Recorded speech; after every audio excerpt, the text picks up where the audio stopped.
Mogadishu, the capital of Somalia.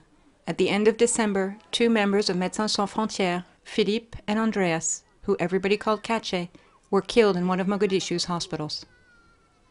Dadaab, Somali refugee camps in the north of Kenya. 2 female MSF staff members were kidnapped here. Blanca and Montserrat went missing 3 months ago.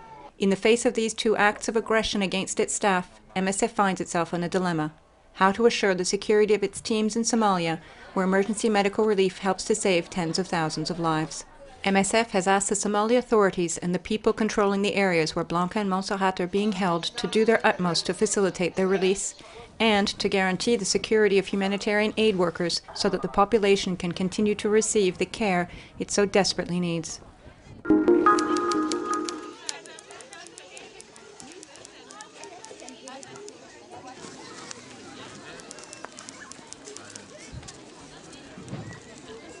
The sudden influx of over 20,000 people in Doro caused a medical emergency, but also led to problems of hygiene and access to water.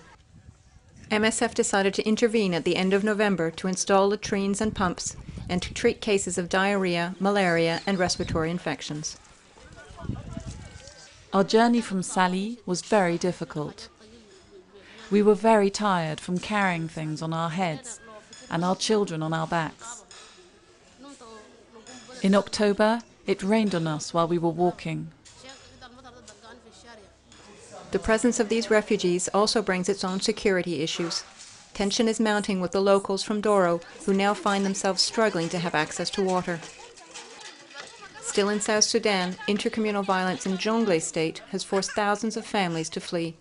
MSF evacuated the area temporarily after 2 of its facilities were ransacked. The team returned at the beginning of January. Many people still hiding in the bush have absolutely no access to health care.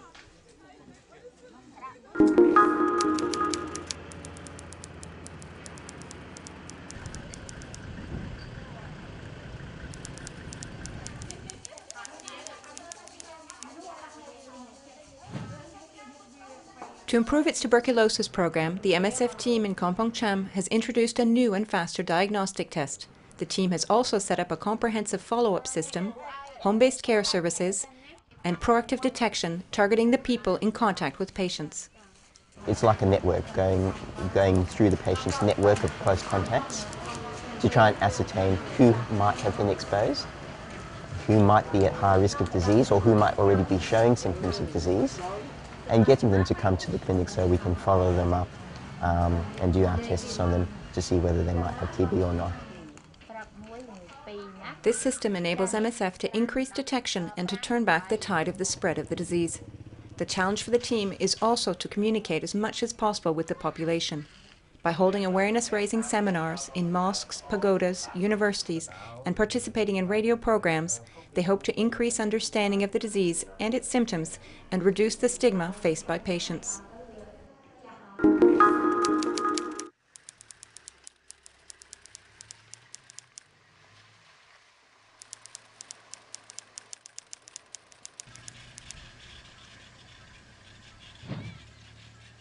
To diagnose and treat malaria cases as swiftly as possible, access to treatment needs to move beyond the hospital and into the villages.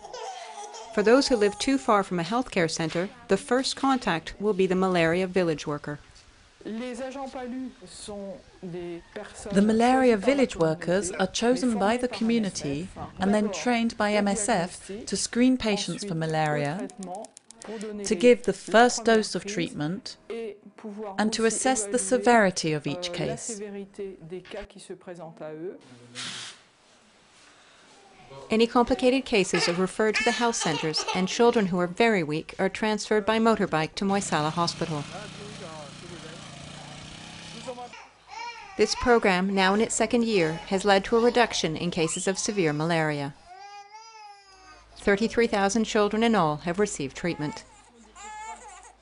The team, however, wants to go further and is planning to introduce preventive treatment for children under 5 and for pregnant women during the malaria season next year.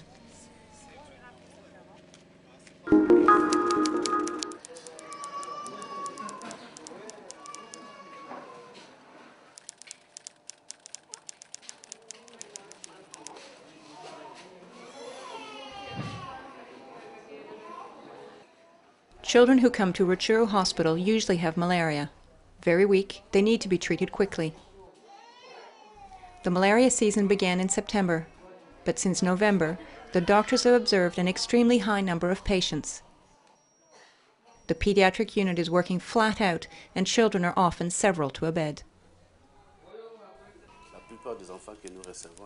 Most of the children treated here have malaria. As they have low hemoglobin levels, 2 or 4 grams, they need a blood transfusion. Malnutrition is the second most common illness here. Children often live far from the hospital and delay coming for treatment. To limit this delay, MSF supports 4 healthcare centres in the outlying districts, like this one in Tamugenga.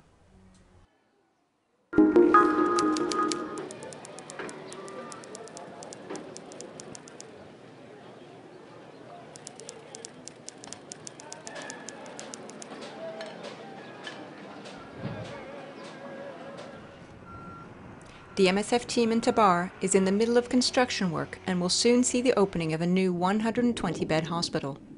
But access to healthcare is still sorely lacking. Already too scarce before the earthquake, facilities are still too distant or too costly for the people living in the slums. But the population's health and hygiene needs are still immense. The cholera epidemic that started at the end of October 2010 continues to reap its toll. When I arrived, they put me on a drip. I couldn't stand up, I couldn't speak. The pain tore me apart. I can talk now, and I'm getting my strength back.